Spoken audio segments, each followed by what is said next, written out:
ఈ వారంలో తులారాశి వారికి రవి యోగిస్తున్నాడు, శని యోగిస్తున్నాడు 6వ స్థానంలో, గురు యోగిస్తున్నాడు, కేతువు కుజుడు యోగిస్తున్నారు. 5 గ్రహాలు యోగిస్తున్నాయి. మిగతా గ్రహాలు వ్యతిరేకత ఫలితాలు ఉన్నాయి.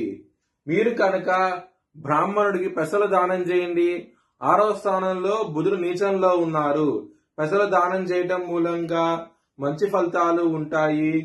లక్ష్మీదేవిని ఆరాధించండి, చాలా మంచి ఫలితాలు ఉంటాయి ఈ వారంలో. శుక్రవారం రోజు కనుక ముఖ్యమైన పనులు స్టార్ట్ చేశాను, ఖచ్చితంగా విజయం సాధిస్తారు. సోమవారము, మంగళవారము, బుధవారం రోజుల్లో మాత్రం ముఖ్యమైన పనులు స్టార్ట్ చేయకండి. స్టార్ట్ చేస్తే వ్యతిరేకత ఫలితాలు, ధన నష్టం వచ్చే అవకాశం ఉంటుంది. తులారాశి వారికి 2వ స్థానం అధిపతి అయిన